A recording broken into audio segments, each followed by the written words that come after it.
님은 사랑이십니다. 예. 생각보다는 허리케인에 대해서 염려하고 걱정도 많이 했는데 그렇게 비도 아직은 많이 오지 않고 또 바람도 아직은 거세지 않습니다. 그러나 이 지역만 그러는지 다른 지역은 혹시 다를 수도 있지 않습니까? 그래서 여러분, 하나님 84년 만인가요? 이 캘리포니아 지역에 허리케인이 북상한다고 하는데 어렵지 않도록, 어려움 당하지 않도록 하나님께서 긍휼과 자비를 달라고 기도했으면 좋겠습니다. 오늘 말씀의 제목이 성령님 어디에 계십니까? 라는 질문입니다. 일부 예배 시간에 하나님은 어디에 계십니까? 이렇게 하나님 말씀을 나누었더니 어떤 분이 이렇게 하시더라고요. 어디에 계십니까? 하나님 내 안에 계십니다 라고 그렇게 답하십니다. 정말 맞습니다. 성령님 어디에 계십니까? 이 질문에 여러분의 답변 가운데 하나님은 내 안에 계십니다 라는 그 답변이 믿음으로 확증되시기를 예수님의 이름으로 간절히 축원을 드립니다. 세계에 4대 종교가 있지 않습니까? 기독교, 또 이슬람교, 힌두교, 불교입니다. 1922년도 1월 달에 인터내셔널 블레틴 오브 미셔너리 리서치 센터에서 자료를 조사했습니다. 지금 세계 인구가 80억에 이르는데 그때 당시에는 1년 전에 한 79억 정도였는데요.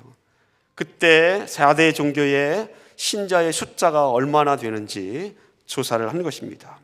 조사를 했더니 통계가 이렇게 나왔습니다. 기독교가 25억 6천만 명, 그리고 이슬람교가 19억 6천만 명, 힌두교가 10억 7천만 명, 그리고 불교가 5억 5천만 명입니다. 근데 여러분, 기독교 숫자에는 천주교가 같이 포함되어 있습니다.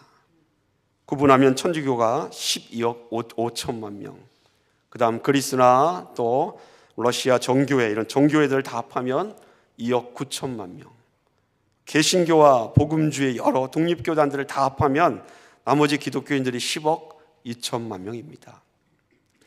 여러분, 통계를 보면 이렇구나 라는 생각 혹시 드신 분이 있을지 모르겠습니다. 목사님들은 이런 통계들을 예전에도 접하셨기 때문에 잘 아실 것 같습니다. 기독교와 천주교의 비율이 역전되었습니다. 천주교가 기독교인보다 훨씬 많습니다. 뿐만 아니라 기독교인의 증가 숫자에 비하면 이슬람교의 증가 숫자가 엄청나게 빠르게 늘고 있습니다. 한동안에는 이슬람교가 불교보다 힌두교보다 낮았습니다. 그런데 어느덧 전 세계 4대 종교의 두 번째로 나와 있고요. 2040년이나 50년경 되면 이슬람교가 미국 안에서는 기독교 숫자보다 늘어날 것이다 라고, 역전할 것이다 그렇게 예측하고 있습니다. 여러분, 이러한 통계를 바라보면서 우리가 무엇을 해야 할지 명확하지 않습니까? 기독교인으로서 어떻게 살아야 할지, 무엇을 해야 할지 아마 통계자를 보면서 우리에게 보이기도 합니다. 제가 이렇게 통계를 여러분께 보여드린 이유는 이 4대 종교가 다 똑같이 공통된 질문을 하고 있습니다. 이 4대 종교의 공통된 질문 가운데 하나는 신은 어디에 있는가라는 질문입니다. 신이 어디에 있습니까? 라는 이 질문은 신과의 그 숨바꼭질을 하기 위해서 하는 질문은 아니지 않습니까? 이 질문은 신이 어디에 있는가라는 그 각 종교에 있어서 정체성이 어디에 있는가를 따져보는 아주 중요한 질문이기도 합니다. 우리 기독교라고 한다면 하나님은 어디에 있습니까? 라는 질문입니다. 만약 그리스도인이 신자가 이 질문에 대해서 제대로 답을 할 수 없다고 한다면 적어도 우리가 스스로에게 말하기를 내가 신자인가?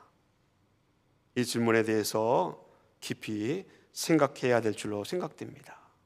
여러분, 하나님은 어디에 있습니까? 신은 어디에 있는가? 이 질문에 대해서 생각해 보기를 원합니다. 먼저 이슬람교의 창시자는 무함마드입니다. 그는 이슬람교에서 신의 사도라고 일컬어지고 있고 예언자라고 일컬어지고 있습니다. 히브리어나 또 아람어나 아랍어가 다 똑같은 셈족 언어에 속해 있습니다. 그래서 이슬람교 사람들은 이 셈족 언어로 되어 있는 하나님이라는 스펠링을 아랍어로 발음하기 때문에 하나님을 하나님으로 우리처럼 읽지 않고 그냥 알라라고 발음하게 됩니다. 그들도 우리가 알고 있는 하나님과 똑같은 하나님을 섬긴다고 합니다. 그러나 약간 다른 것 같습니다. 왜냐하면 이슬람교가 섬기는 하나님은 위에 계신 분이며 그 하나님 앞에 인간이 섰을 때는 오직 두려움과 떨림밖에는 없습니다. 이슬람교 성도에게 하나님이 어디에 있습니까? 라고 물어본다면 그들은 하나님은 내 안에 있습니다 라고 절대 그렇게 생각할 수 없는 분, 그분이 이슬람교의 하나님입니다. 그들에게 있어서 하나님을 내 안에 모신다라고 하는 것은 매우 불경건한 것입니다. 하나님은 이슬람교에게 내 안에 있지 않습니다. 그런가 하면 남아시아를 중심으로 민간에 있는 다양한 토착 종교와 같이 어우러져 있는 힌두교는 어떻습니까? 힌두교에는 여러 신이 있다고 그렇게 믿습니다. 힌두교에는 천신도, 하늘에 있는 신도 신이요, 땅에 있는 신도 신이요, 그리고 악신도 그들에게는 신입니다. 그렇기 때문에 힌두교 교인들에게 신이 어디 있습니까? 물어봤을 때 신이 내 안에 있습니다, 이거 말할 수 없습니다. 왜냐하면 악신도 그들에게 있어서는 신이기 때문에 악신이 내 안에 들어온다는 상상하기에도 끔찍한 것 아닙니까? 힌두교 교도들에게 신은 그들 안에 있지 않습니다. 그런가 하면 불교는 어떻습니까? 불교의 창시자라고 알려지는 시타르타 석가모니는 인간의 생려봉사를 깨닫고 고통에서 벗어나야 그래야 부처가 될 수 있습니다 라고 말하였습니다. 그렇게 가르치고 있습니다. 수많은 수행과 고행 끝에 부처가 어떤 것인가를 깨달은 사람들도 있습니다. 그들이 얘기하기를 내 안에 부처가 있다라고 말합니다. 그러나 불교에서 부처는 신이 아닙니다. 불교에서도 역시 신이 존재하고 있지만 그들은 내 안에 신이 있다라고 그렇게 말하지 않습니다. 그런데 여러분, 유독 기독교는 내 안에 하나님이 계시다, 내 안에 예수 그리스도가 계시다라고 말하고 있습니다. 오직 기독교만이 내 안에 하나님이 계시다, 내 안에 예수 그리스도가 계시다라고 그렇게 말하고 있다라는 것입니다. 성경이 그렇게 선포하고 있고 성경이 그렇게 증거하고 있습니다. 요한복음 15장 4절에 보니까 이렇게 기록되어 있습니다. 내 안에 거하라, 예수 그리스도 안에 거하라 라는 것입니다. 그리하면 나도 너희 안에 거하리라. 예수님이 우리 안에 거한다라고 성경이 말씀하고 있습니다. 그런가 하면 고린도후서 13장 5절 말씀을 이렇게 기록하고 있습니다. 예수 그리스도께서 너희 안에 계신 줄을 너희가 알지 못하느냐? 하나님이 너희 안에 계시는데 왜 알지 못하느냐? 왜 믿지 못하느냐라고 반문하고 있습니다. 그런가 하면 에베소서 3장 17절 말씀이 이렇게 나오고 있습니다. 믿음으로 말미암아 그리스도께서 너희 어디에 계신다고요? 마음에 계신다. 요한일서 4장 15절은 이렇게 기록합니다. 우리 한번 다 같이 한번 읽어보겠습니다. 시작. 누구든지 예수를 하나님의 아들이라 시인하면 하나님이 그 안에 거하시고. 믿습니까? 예수님이 하나님의 아들입니다. 이 사실을 입으로 시인하면 하나님이 내 안에 거하신다라는 것입니다. 믿습니까? 예. 오직 기독교만이 하나님이, 예수님이 내 안에 거하신다라고 그렇게 선포하고 그렇게 말하고 있습니다. 이 얼마나 놀라운 사실입니까? 여러분, 예수님이 내 안에 거하신다라는 사실은 정말로 놀랄 일입니다. 예수님이 어떤 분입니까? 그분은 물을 포도주로 만드신 분입니다. 그분은 폭풍을 잔잔케 하신 분입니다. 그분은 온갖 병에 걸려있는 사람들을 하나님 예수님께서 치료하신 분입니다. 예수님은 보리떡 5개와 물고기 2마리로 5,000명의 사람을 먹이기도 하셨던 분입니다. 예수님은 죽은 사람을 일으켜 세우신 분입니다.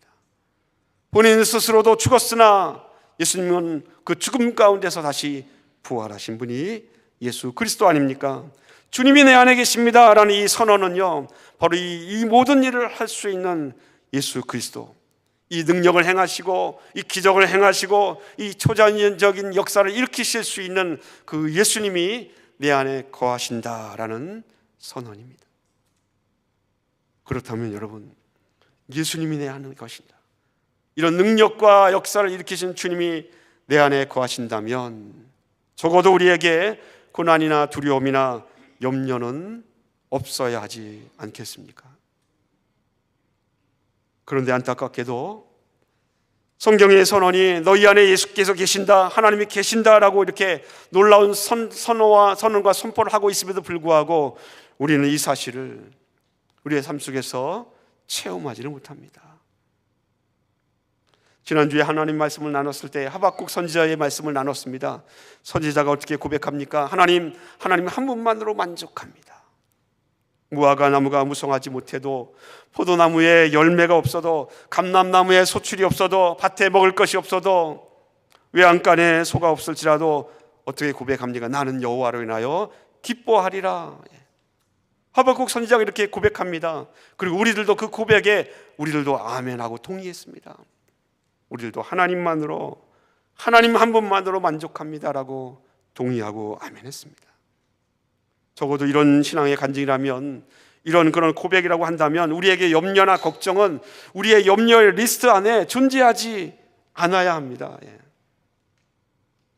그런데 우리가 살면서 얼마나 많은 것 때문에 염려하고 걱정하고 있습니까? 신앙의 고백과 내 염려하고 걱정하는 것은 전혀 별개인 것처럼 우리가 혹시 살고 있지 않습니까? 신앙으로는 하나님 믿습니다 라고 고백하는데 우리의 생각은 여전히 염려하고 있다라는 것입니다. 로마서 8장 32절 말씀에 바울은 고백하기를 자기 아들을 아끼지 아니하시고 우리 모든 사람을 위하여 내어주신 이가 어찌 그 아들 예수 그리스도와 함께 모든 것을 우리에게 주시지 아니하겠느냐라고 우리에게 반문하고 있습니다. 하나님은 우리에게 모든 것을 주셨는데 그 하나님께서 우리의 필요한 것을 채워주시지 않겠느냐라고 우리에게 질문합니다. 이 말씀에 우리는 아멘합니다, 우리 믿습니다라고 대답합니다. 그런데 돌아서면 어떻게 합니까? 염려합니다, 걱정합니다. 갑작스럽게 찾아온 병에 대해서 두려워합니다. 갑자기 건강에 이상이 생긴다고 하면 염려합니다, 근심하고 걱정합니다. 어떻게 보면 우리가 사는 우리 인생에 있어서 마치 염려와 걱정을 싸고 짊어지고 사는 것처럼 우리가 살아가고 있지 않습니까?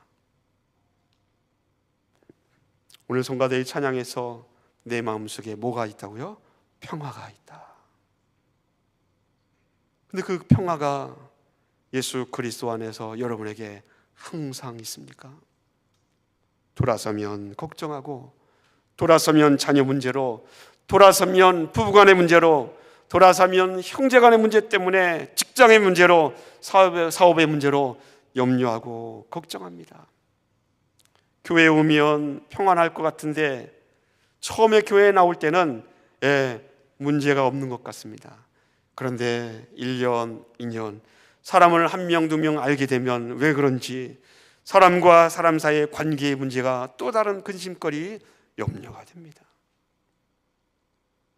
여러분, 정말로 그리스도인도 이렇게 염려와 걱정을 끼고 살아야 맞습니까? 하나님은 내 안에 계십니다, 예수님은 내 안에 계십니다라고 이렇게 우리가 고백하는데 그럼에도 불구하고 염려하고 걱정한다면 무언가 문제가 있다고 생각하지 않습니까? 뭔가 문제가 있는 것입니다. 내가 하나님을 믿노라 하면서도 여전히 염려하고 걱정하고 두려워한다면 무언가 내 삶에, 내 신앙생활에 있어서 문제가 있다라는 것입니다. 그 문제의 원인을 지적할 수 있는 한 가지를 간단 명료하게 말씀드릴 수 있다면 바로 믿지 않기 때문입니다. 하나님이 내 안에 계십니다, 이렇게 말로 하면서 실제로는 믿지 않는다라는 것입니다. 믿어야 능력이 나타나고 믿어야 역사가 나타나는데 역사가 나타나지 않고 능력이 나타나지 않고 어려움과 고난과 환난 가운데서도 기뻐할 수 있는 그러한 신앙의 고백에서만 끝나지 않고 믿음의 단계로 넘어가서 역사하고 능력이 되려면 믿어야 하지 않습니까? 믿지 않으면 역사가 나타나지 않습니다. 신앙을 정리할 때 신앙에서 믿음이 없으면 그것은 신앙이 더 이상 아닙니다. 신앙이 없는 자에게, 믿음이 없는 자에게 하나님의 능력이 나타날리 만무하지 않습니까? 내게 믿음이 없는데 어떻게 역사가 나타나겠습니까? 하나님의 뜻과 역사가 믿음이 없기 때문에 우리에게 나타나지 않는다는 것을 여러분 꼭 마음속에 기억하시기를 간절히 부탁을 드립니다. 믿음이 중요합니다. 성경은 우리에게 왜 믿음이 없느냐, 왜 그 믿음이 없느냐라고 예수님께서 우리에게 말씀 가운데 때로는 꾸짖기도 하고 때로는 경고하기도 하고 때로는 안타까운 마음에 안타까워하기도 하셨습니다. 왜 믿음이 없느냐? 야고보서 기자는 야고보서 1장 6절과 7절 말씀에 이렇게 기록하고 있습니다. 오직 믿음으로 구하고 조금도 의심하지 말라. 의심하는 자는 마치 바람에 밀려 요동하는 바다 물결 같으니 이런 사람은 무엇이든지 주께 얻기를 생각하지 말라. 믿습니까? 믿음이 없이는 아무것도 얻을 길이 없습니다. 예수님께서는 산상수훈의 말씀 가운데 마태복음 6장 30절에 이렇게 기록하고 있습니다. 오늘 있다가 내일 아궁이에 던져지는 그 들풀도 하나님이 이렇게 입히시거늘 하물며 너희 일까 보냐 믿음이 작은 자들아. 하나님께서 들에 피는 그 풀들도 하나님이 돌보시고 하나님께서 케어하시는데 어찌 너희들을 하나님께서 돌보지 않겠느냐라고 묻습니다. 여러분, 믿음이 작은 자라고 우리에게 꾸짖고 있습니다. 마태복음 8장 26절에 예수께서 이렇게 말씀하십니다. 예수께서 이르시되 어찌하여 무서워하느냐 믿음이 작은 자들아. 곧 일어나사 바람과 바다를 꾸짖으시니 아주 잔잔하게 되었다라고 성경은 기록하고 있습니다. 여러분, 왜 무서워하십니까? 두려워하는 자에게 예수께서 믿음이 없다라고 꾸짖어 주셨습니다. 마태복음 4장 40절은 이렇게 기록하고 있습니다. 이에 제자들에게 이르시되 어찌하여 이렇게 무서워하느냐 너희가 어찌 믿음이 없느냐. 믿음이 없어서 귀신 들린 아이를 고치지 못하는 제자들을 꾸짖으시며 그들에게 말씀하셨습니다.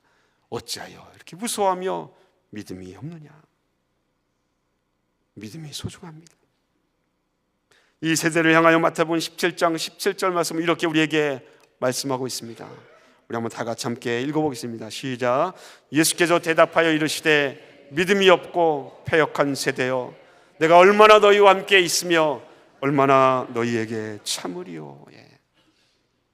믿음이 없으면 그리스도인은 아무것도 할 수 없습니다. 믿음이 없는 그리스도인은 마치 알곡이 없는 쭉정이와 같다라는 것입니다. 하나님이 내 안에 있습니다. 예수님이 내 안에 계십니다.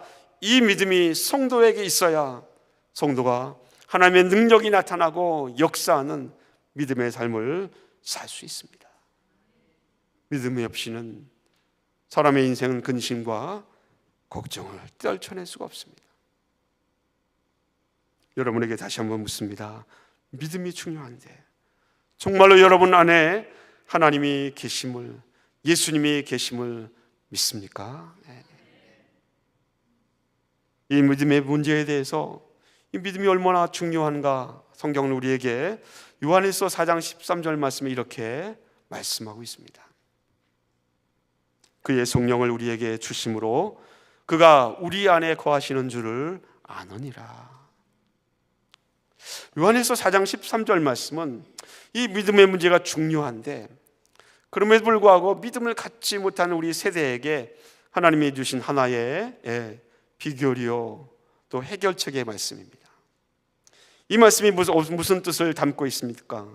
하나님이 내 안에 거하시는 줄을 알게 하시는 분, 너희 안에 하나님이 계시다, 너희 안에 예수님이 계시다, 이것을 알게 하시고 믿게 하시는 분이 누구입니까? 바로 성령이다라고 이 말씀이 우리에게 가르쳐 주고 있습니다.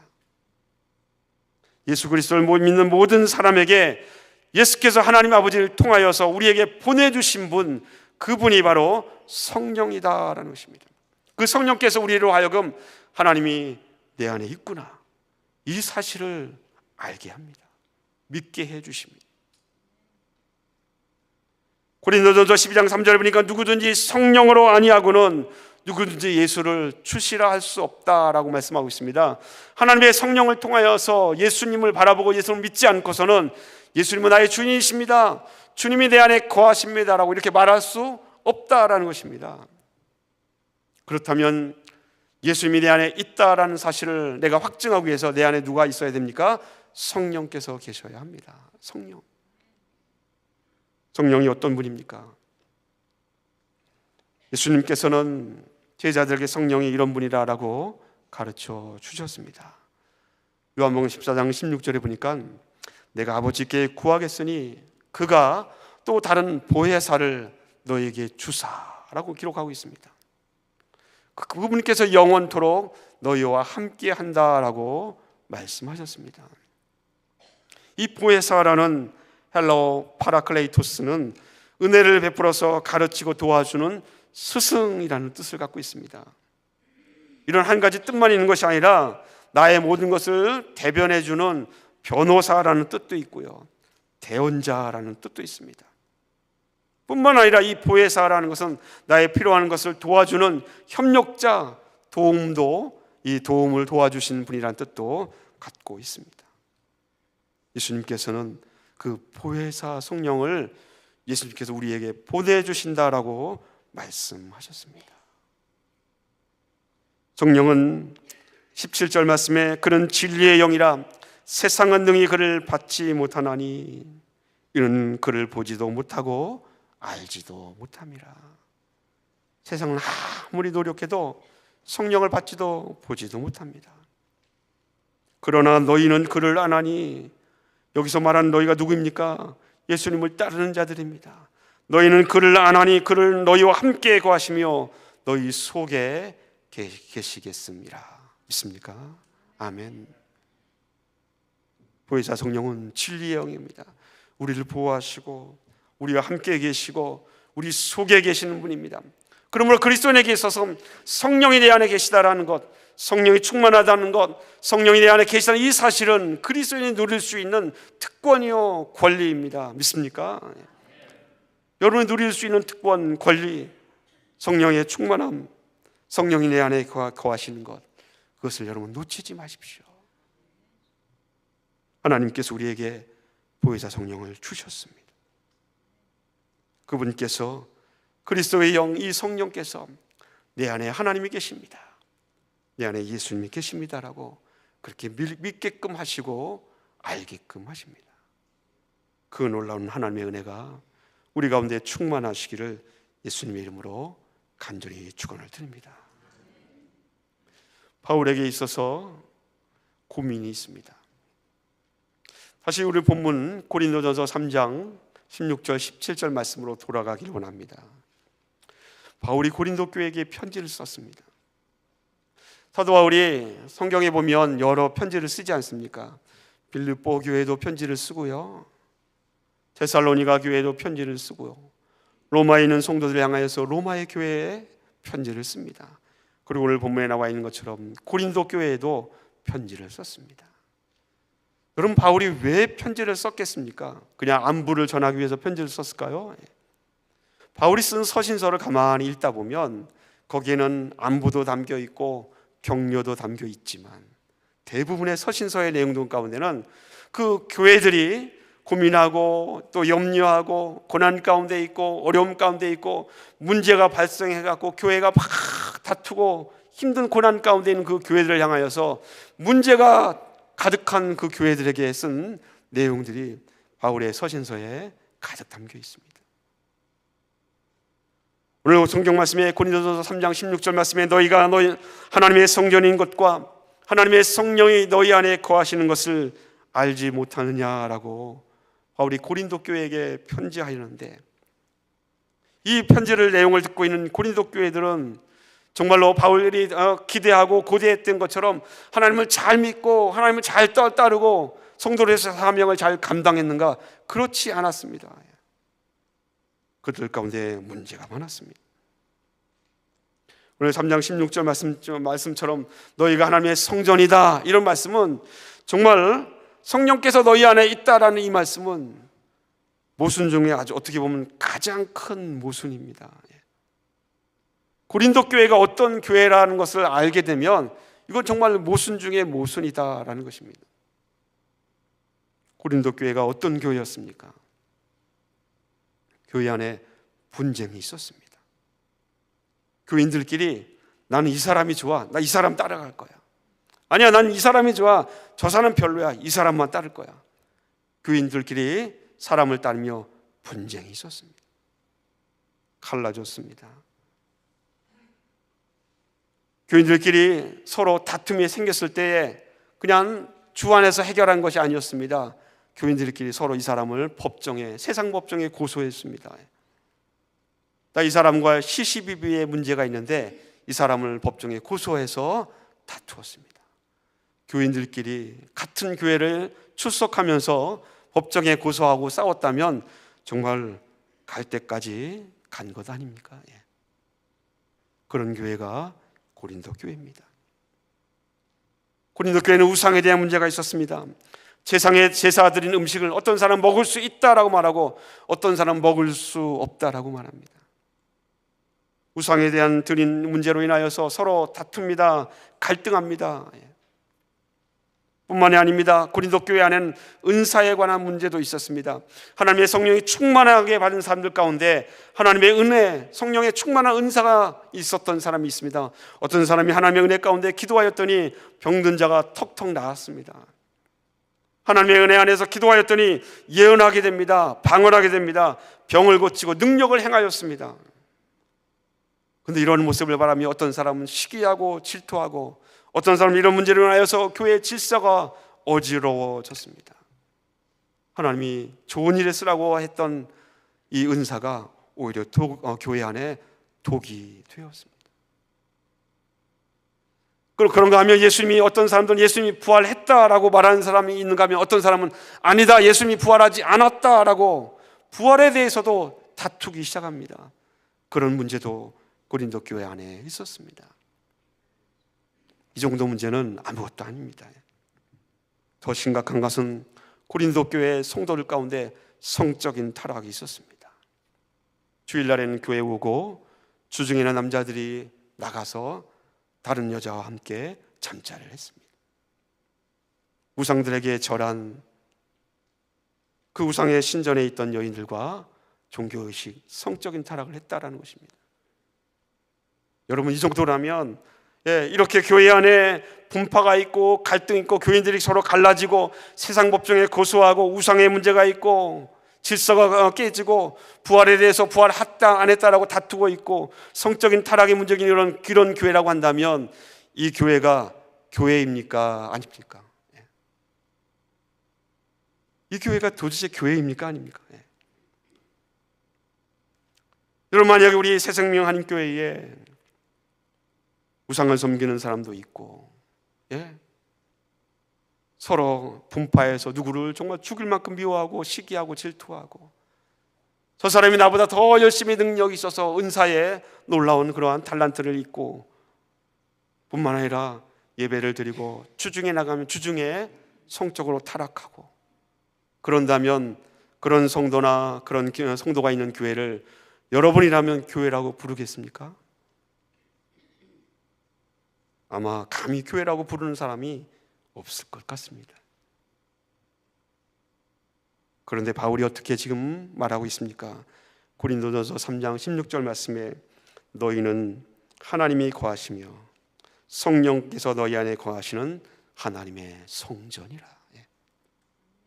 그렇게 문제가 많은 교회, 그렇게 심각한 문제에 직면해 있는 교회, 그 성도들에게 너희가 하나님의 성전인 것과 하나님의 성령이 너희 안에 거하시는 것을 왜 도대체 알지 못하느냐라고 그렇게 꾸짖으며 우리에게 말씀하고 있지 않습니까?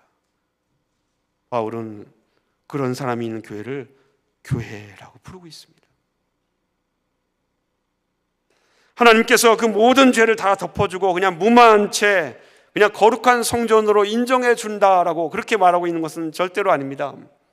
오늘 본문 말씀의 전후의 문맥을 살펴보면 하나님께서 그냥 죄를 용서해 준다고 말씀하지 않았습니다. 우리가 17절에서 보니까 누구든지 하나님의 성전을 더럽히면 하나님이 그 사람을 멸한다라고 경고하고 있습니다. 하나님께서 그 죄를 그냥 지나가지 않는다는 것입니다. 죄의 대가를 반드시 치르게끔 하신다라고 경고하고 있습니다. 그럼에도 불구하고 바울이 16절 말씀에 우리에게 말씀하고 있습니다. Please, 제발 내 몸이 하나님이 거하신 여호와의 집인데 어찌 그리 함부로 흘려서 죄로 물들일 수 있겠느냐라고 우리에게 간절히 안타까움을 담고 말씀하고 있는 내용이 16절 말씀입니다. 사랑하는 성도 여러분, 너희가 하나님의 성전, 그 성령께서 우리 안에 거하시는 하나님의 거룩한 집, 그것이 우리 자신임을, 그리고 교회의 힘을 믿으시길 예수님의 이름으로 축원을 드립니다. 그렇게 본다면 내가 어떻게 살아야 하는지, 또 교회가 어떻게 해야 하는지 길이 분명히 보이지 않습니까? 말씀의 결론을 맺습니다. 구약 시대에는 성막이나 그 성막 안에 있는, 또 성전 안에 있는 그 지성소에 1년에 단 한 번밖에는 들어갈 수밖에 없었습니다. 그것도 대제사장이 대속죄일에 하루에 그 지성소 안에 들어가서 하나님이 말씀하신 그 의식을 행하였습니다. 근데 지금 우리가 살고 있는 이 시대는 그런 시대가 아니지 않습니까? 누가복음 23장 45절에 보면 예수께서 십자가에서 돌아가실 때에 성전의 휘장이 그 한가운데를, 성전의 휘장이 찢어졌다라고 기록하고 있습니다. 이 말씀은 모든 믿는 자들이 하나님의 성전, 특별히 그 성전 안에 있는 하나님이 거하신 지성소 안에까지 우리 모두가 들어갈 수 있는 권리와 권세를 예수님께서 우리에게 부여하셨다라는 뜻입니다.